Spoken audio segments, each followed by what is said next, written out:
we are. Lunch therapy. We've got some owls. We've got, I don't know, a spaceman with a dolphin and another spaceman. And I'm wearing white as if I were Jared Leto running his cult. So let's get it going. It is time for lunch therapy.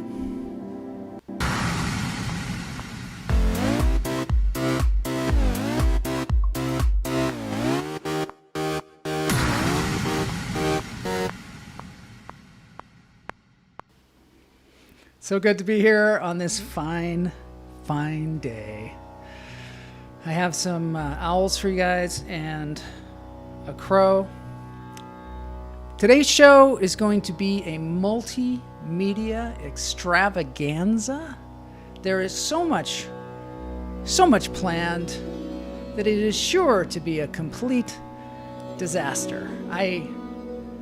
My computer crashed. Couldn't handle it. So if I, suddenly disappear like Doug Henning, you'll know why. So we're going to need some breaths. As usual, here in the show Lunch Therapy, we take a lot of breaths. We take 3 of them at the top of the show just to kind of cleanse the palate, shake out all the crap that's going on in the world. All the things that make us angry, all the things that make us sick, all the things that make us freak out. So let's take in that first breath.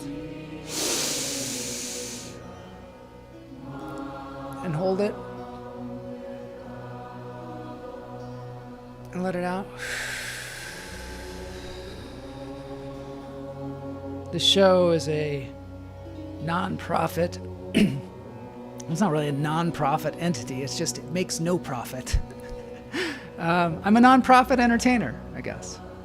And I am here to help you breathe. So here we go. Here's another breath.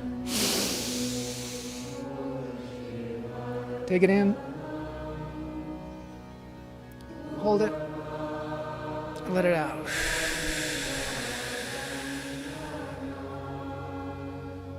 One more breath.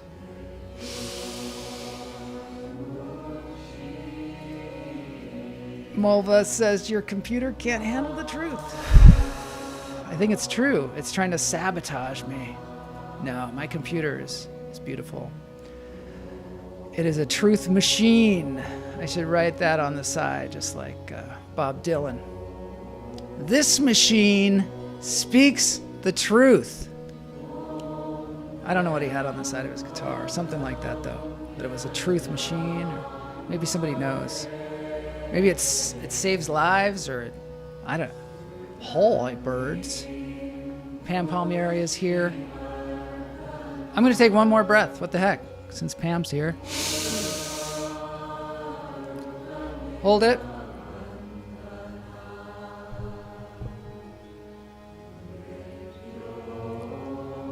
Let it out. Sue says, I keep forgetting to have my mom video the huge murder of crows migrating to UW Bothell every night. They land in the trees around their place and then continue onto the campus. It's impressive. Yes, I would love to see that. I would love to see that. Because I love a good murder of crows. That's the only kind of murder that I like, really.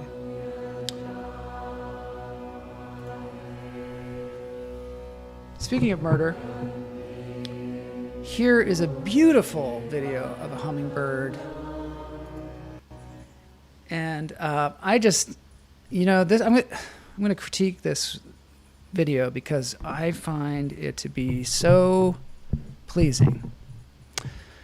And one of the reasons I find it so pleasing is because it is a perfect angle on the bird, and there's a beginning, a middle, and an end. The bird flies in. He's like, what am I going to order? He looks up at the menu. I think I'll have the sugar water. This is delicious sugar water. Should I have anything else? No. I feel pretty good. This is some good place. I'm going to go tell my friends. And then he moves on. That is a beautiful, beautiful video sent in by Ganell, as always. Now I have another bit of nature that I'm going to pass on to you guys. It is a hilarious porcupine video. I don't know, might get us banned, but I just want to show this to you. It is from a website called Zooniversity One. So if you go to YouTube and you look for the channel Zooniversity One, you're going to see this. What is that? Porcupine. Oh, it's a porcupine eating some corn. Lady's handing it to him. But there's one thing that's really kind of weird about this porcupine is he is greedy as all heck. Teddy, can you share your corn with me? Can I have it? No. He talks. Let me have it. Is that real? Is that... I want to hear your guys' thoughts on whether that is real or not, because that just...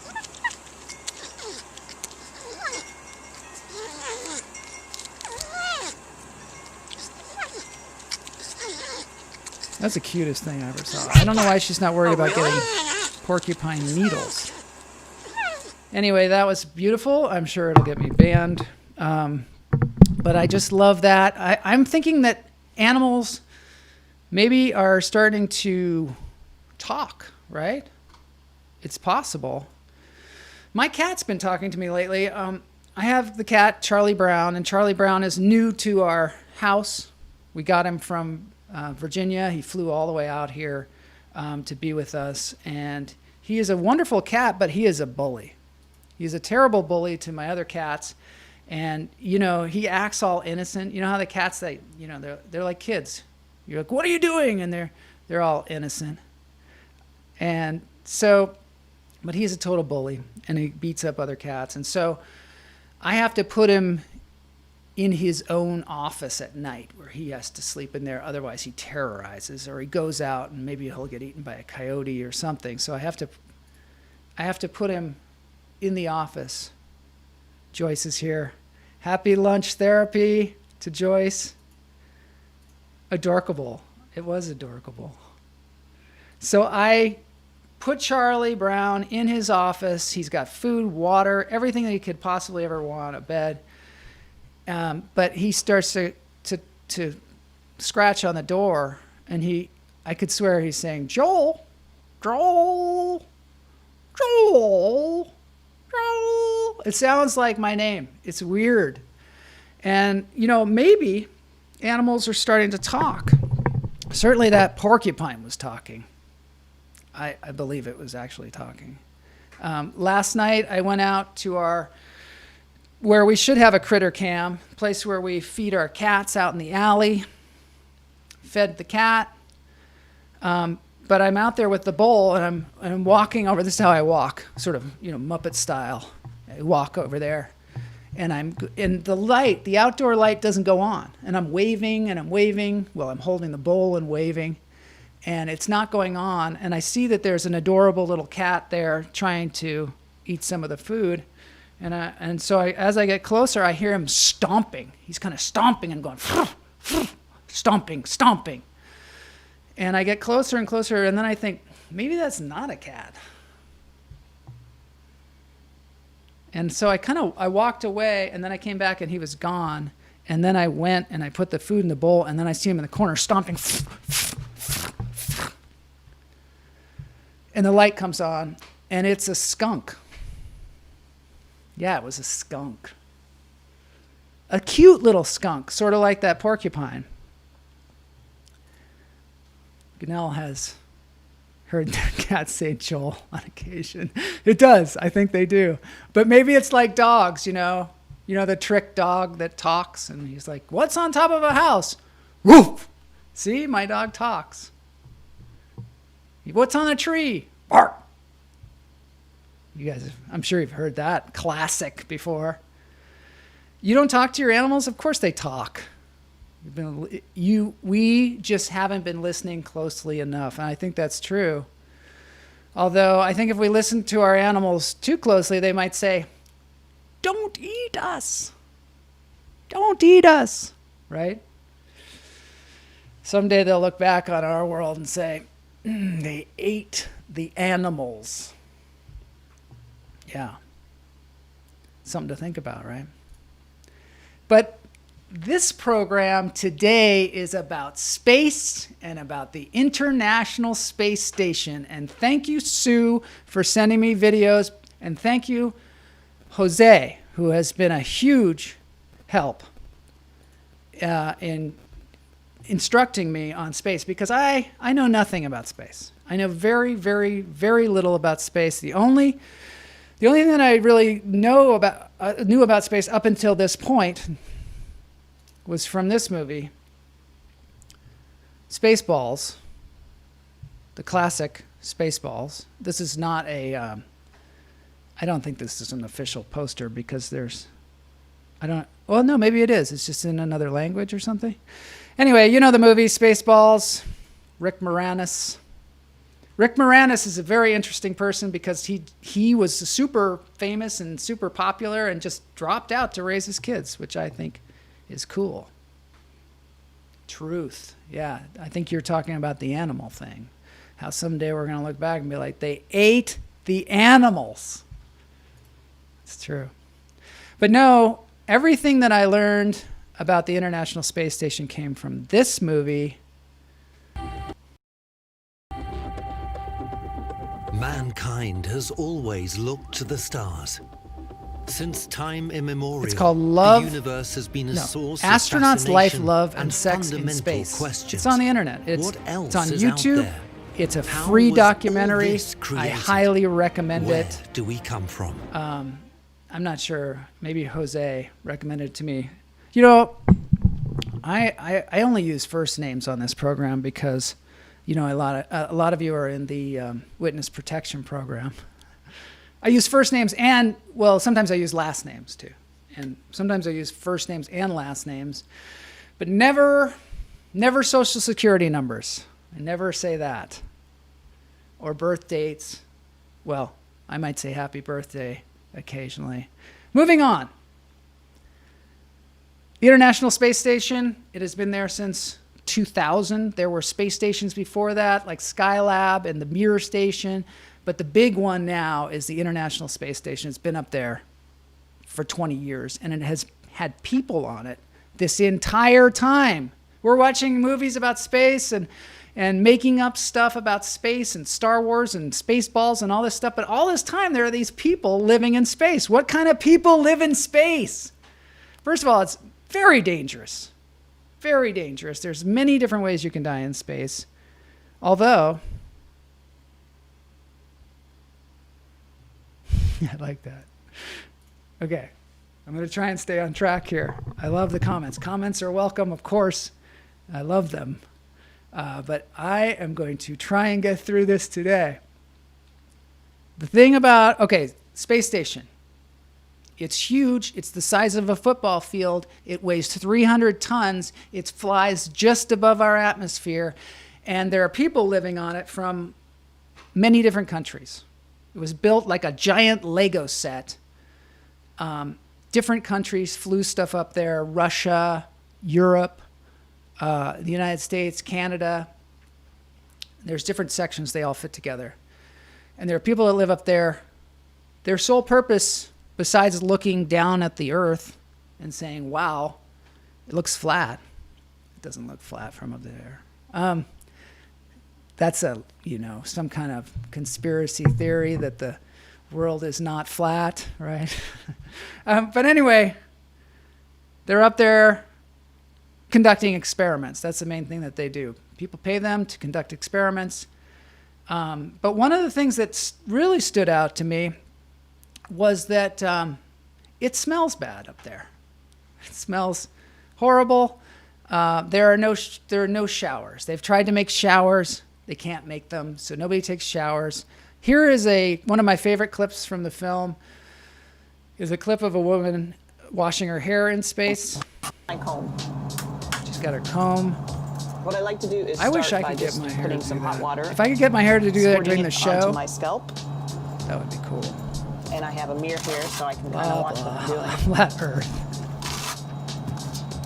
I am Sometimes the water slowly gets away moving from you. towards talking about try and sex catch as in much as you space. can. And I know Then I I have just work buried the the water lead. up through to Look the at her. ends of my hair.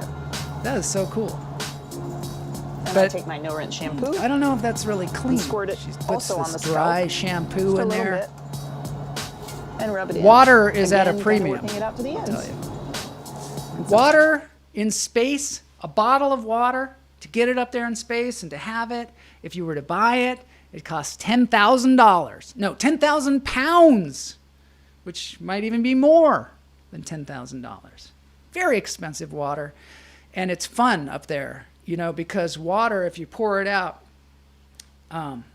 it's, you know, there's no gravity.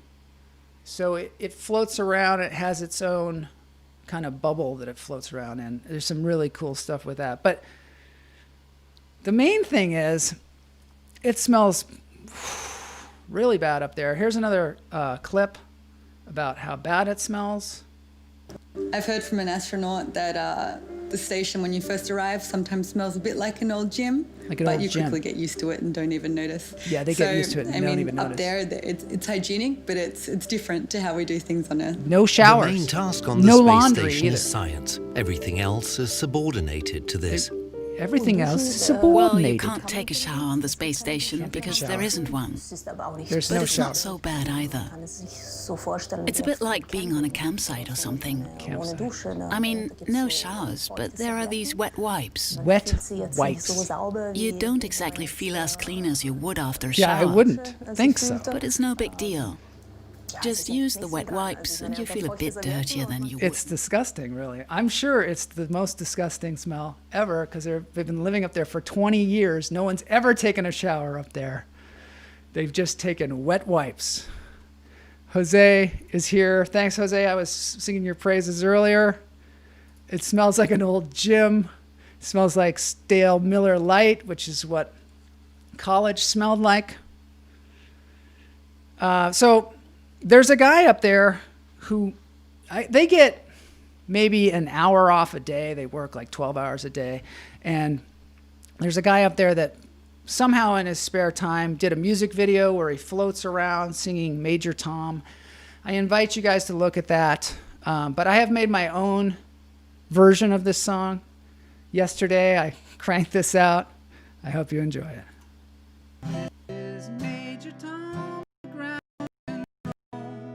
I'm stepping through the door, and it's smelling in the most peculiar way, like the bathroom in the back of a plane.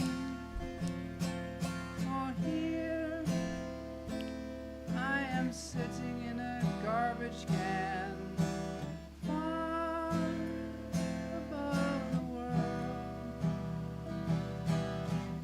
Planet Earth is blue, and it smells a lot like poo.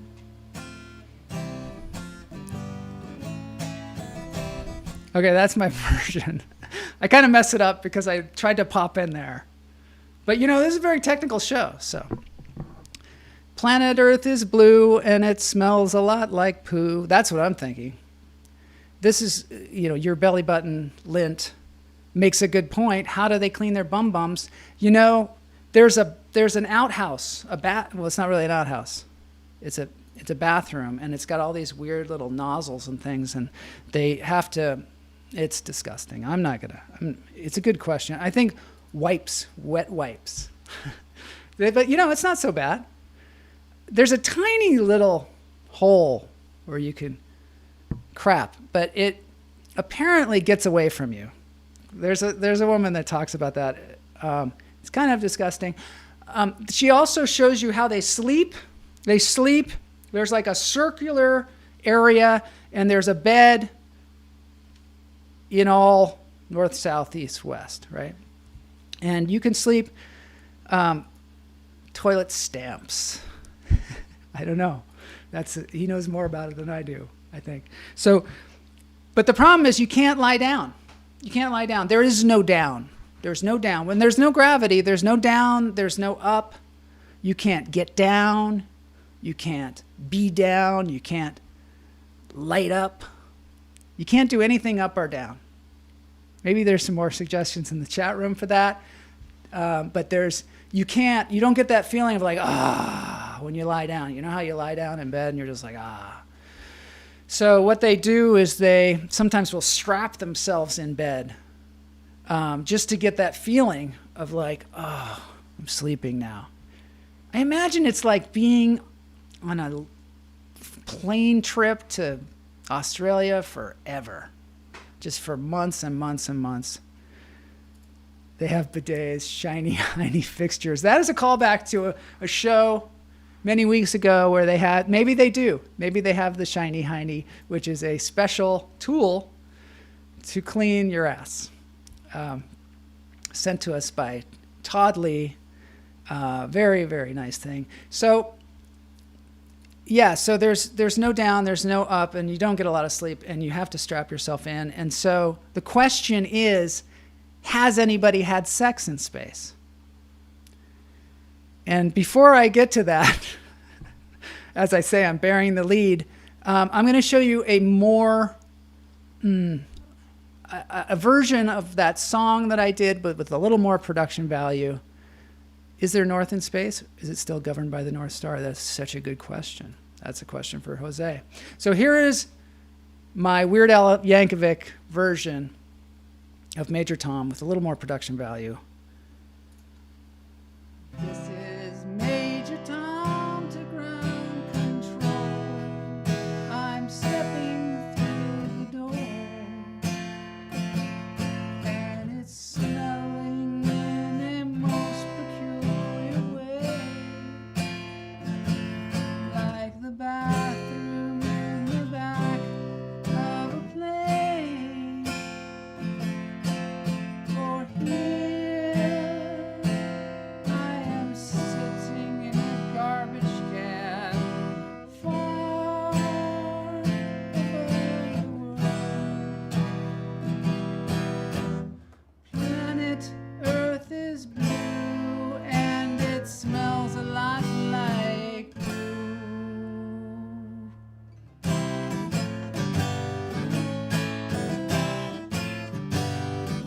All right, so there we go. That's a little better. There was space in the background. I was wearing that red from the other day, the other day meaning yesterday. And so then I have here a picture of a dolphin, and I keep showing this because it has some significance. There is a German fellow in the film who describes some of the more, shall we say, delicate subjects. Here he is. Had already thought about this in the 1980s. And after due consideration, he came to the conclusion that you need to hold onto a pole, because as we know in weightlessness, you just float away. Although he did say there was another possibility, to copy the way dolphins do it. Now, I'm not sure if you know how dolphins actually do it, but they do it in threes. Two actively participate, and the third holds them together. That's why those who have actually had sex in space are known as members of the Three Dolphins Club.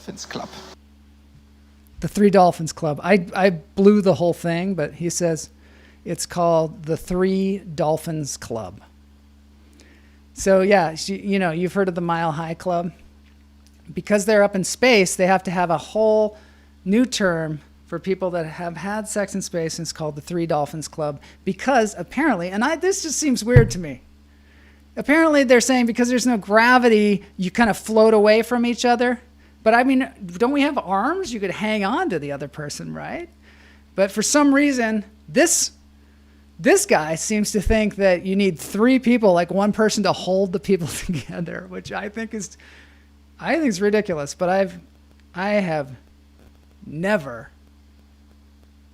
even thought about it. I love this simply ranking. I hope that you'll follow my channel. This is on Twitch. It says, dude, can I just say I'm straight as an arrow, but you're remarkably handsome. You look like the good version of Johnny Depp. And it's true. Johnny Depp is the yin to my yang. Let's face it, right? It's the yin to my yang. Yes, indeedy. Sex in space with dolphins. Yeah, I love it.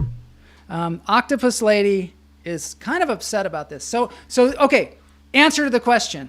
Yes, They think that a couple of people had sex in space. Back in the 80s, there were 3 Russian people that were up in space, and 2 of them, one was a man and one was a woman, the other was a man. So it was 2 men and a woman. And they think that they had sex, but there is no proof because the woman did not get pregnant or anything, and no one really has any documentation on it. But they think that that was one of the doctor that was on there says that was one of the missions of this missions of the mission, was to do it missionary style. And I don't know whether they did or not, but they're pretty certain that they probably did it. And I don't know whether the other guy was the 3rd dolphin or what. I don't even know why they were telling this dolphin story. But then in the 90s, some Americans went up there, and there were 2 people in the crew that were married, secretly married. They had met as astronauts.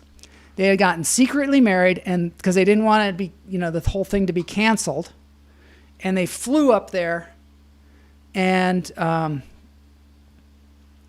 they were going to have sex, we think.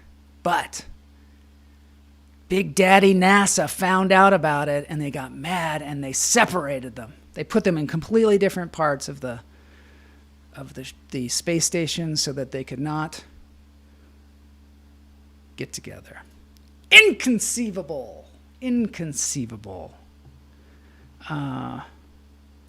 There's this Simply Ranking is one of my favorite new people, because they're saying, you are a great entertainer. You know how to direct your voice to the audience.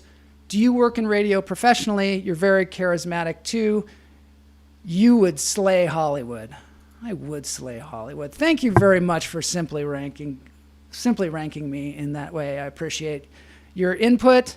Now we're going to talk about Octopus Lady, because the lady, she's not happy about people having sex in space, because she's like, people were made to have gravity. They were made to have gravity. And if they start messing around in space, it could be bad. Man is a creature of gravity, and if we want to continue living our lives this way, and not change completely and become cyborgs or octopuses, then we will certainly need artificial gravity for future forays into space. If we want to survive, but also if we want to be able to reproduce. After all, in the right circumstances, we will want to grow as a population in such a multi-generation spaceship. This is where she really... Oh, she didn't say it. Did she say it? I don't know. Basically, she's saying we don't want to be cyborgs or octopi, that we would transform somehow. If we had a baby in space and there was no gravity, what would happen? Are they going to shoot a porno in space soon? It's an interesting thought, because Joel's been slaying Hollywood for 30 years. Thank you very much, Goodell. It's an interesting thought, because the movie Barbarella, she's up in space and she's all sexy in space, and I think there's a lot of sex that happens. I've never seen the movie, but they talk about it in this one. And Tom Cruise is going to make a movie in space. That's what I hear. So apparently Elon Musk has gotten Tom Cruise to sign on for a movie that they're going to shoot in space, and who better to do that than Tom Cruise, right? And they're going to send a whole crew up there. This is the thing, is in the movie they say that there have been tourists up in the International Space Station, and I can only think they're doing their experiments, and here are these annoying people, asking like, when's lunch? And these people are so committed to their science. So basically, every day, if you work in the space station, you have a job, and it's very specific. They tell you everything that you're supposed to do, and they replicate it on Earth in a big pool with people with uniforms on, working away in that pool, and they do exactly what you're supposed to do, and they tell you exactly what you have to do. It's true. Tom Cruise and Elon Musk are just trying to out-macho each other. Pam would go to that smelly space station? I don't know. Although Pam flies planes, and she jumps out of planes, or she has in her lifetime. She's kind of a female Tom Cruise, so maybe we can get her on board. That smelly dumpster in the sky, dumpster fire in the sky.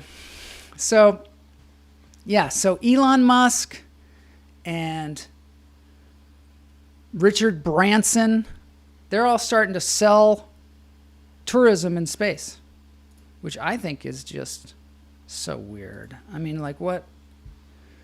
So far, no one's died in space. No humans have died in space. Nobody. You'd think.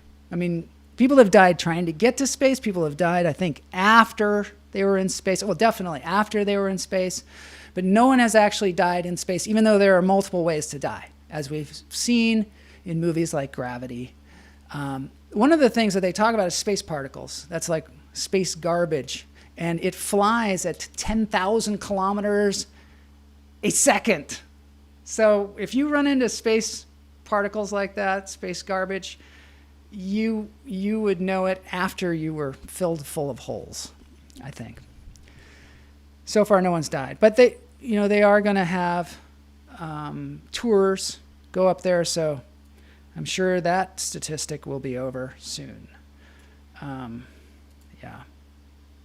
This is the website, Richard Branson's website, where you can take your small step and reserve yourself a seat on a trip up there to the space station or wherever you want to go.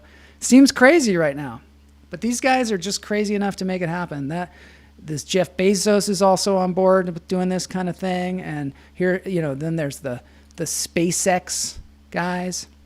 Simply Ranking knows something about this. Elon Musk is just sending Tom Cruise up to space so that he can find out who XAE A12's real father is. You see, it must be.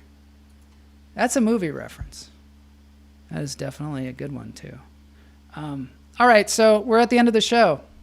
This has been a haphazard journey through space, and I appreciate all of you joining me for this. And now we're going to have lunch, therapies, dance break. And I will see you guys and gals tomorrow.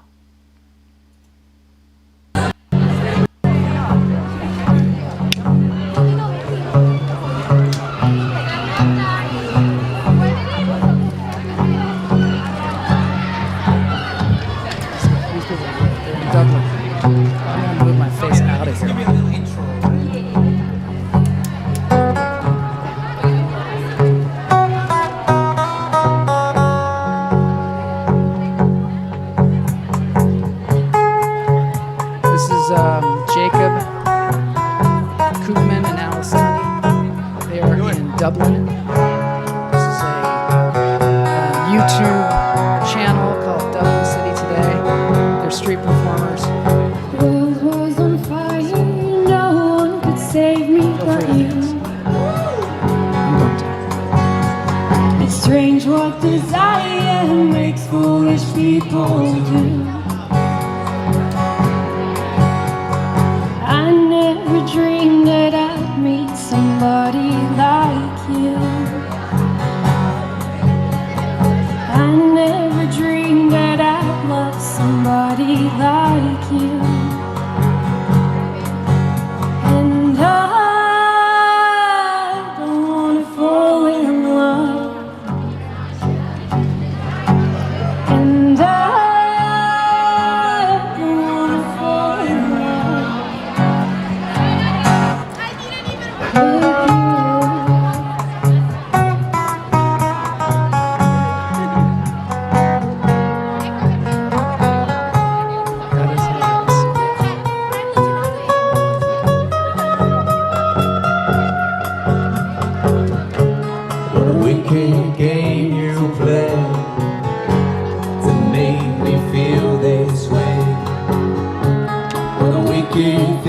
That is hilarious, Simply Ranking.